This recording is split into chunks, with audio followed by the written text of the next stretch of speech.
In order to not stress myself out, I'm going to be talking about my boyfriend because it's an easy topic to talk about.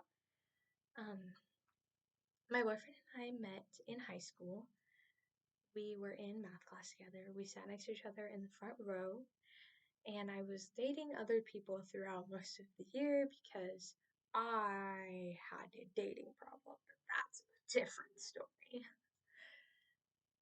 One day in December, I had a date to go out with some guy on Tinder. I was 18, and the guy stood me up, and I was super upset.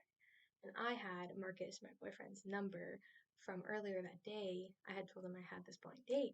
He was like, "Oh, you should give me your number so that in case anything goes wrong, I can run down there and help you out, save the day," kind of a thing. He didn't have a car, so he would literally have to run like at least 15 miles to come save the day.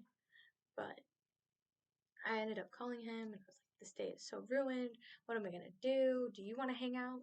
Just as friends, you and me?" He's like, "Sure." I was like, "Great. I work at the movie theater. We can go see a movie because I have free movies." "Sure, sure. We can go do that." So go to the movies. And I decide after we get the tickets, actually, I don't want to see this movie, but let's send a picture to my dad so that he thinks we're at the movies.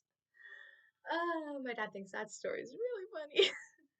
And what we ended up doing was we went to Denny's because he had never been to Denny's, which I thought was really weird. So we went to Denny's, we had breakfast at 7 at night. And we just laughed and laughed the whole night. It was super fun. And then we ended up not knowing what to do next. It was like 8 o'clock by then. It's like, okay, well, do you like to look at Christmas lights? My family has this tradition where we get in the car, play Christmas music, and just drive around. Does that sound fun to you? He said, yeah, obviously. So what we did was we drove around a bunch of different neighborhoods around the area, and eventually we started judging people's decor and saying things along the lines of, "Oh, your house is okay, but you need more lights." Or another house, "What are you doing with all those blow ups? That's way too many." Or another one was really cool. It had like palm trees and a Santa sitting in a little pool.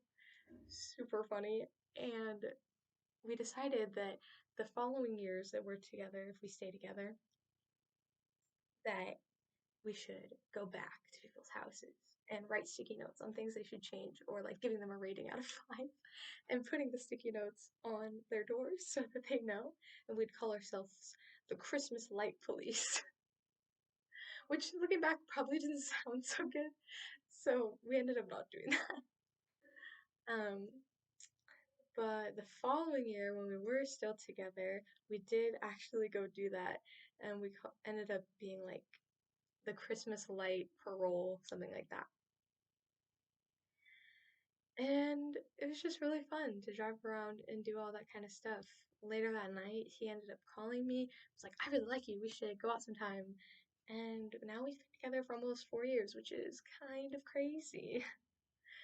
Uh, it was really weird for a time there because I ended up going to school and we were doing long distance because he was junior and I was a senior before I graduated. But once I came here to Western, he was still at home doing his senior year, so we were doing a little bit of long distance, which was nice though because I was like mentally preparing myself for him to go into the Marines. So we were kind of having like a pre long distance before the actual long distance. I ended up going home a lot of times that year, and then COVID happened. When COVID happened, my family was really strict and didn't really let us out. So I was in my house, didn't get to see him for another like 4 months. Eventually, my parents let us out, and we got to see each other, and it was great. Then his whole thing with his family happened, and he ended up actually moving in with my family for 4 months until he had left for the Marines, which was really cool because we got to discover like what it's like to live together, things that we like or need to work on, things that I'm like, hey, maybe let's not do that, and maybe I won't do that. So I think it's a really good learning experience. We've had a lot of, I want to say, practice for things that are actually going to happen. Practice for him leaving for the Marines. Practice living together before actually living together. So I think that's really interesting that a lot of people don't get in their relationships. It's been pretty good so far. He is stationed in San Diego. and I actually get to go down there for the marine ball. So I will continue to talk about the marine ball in science.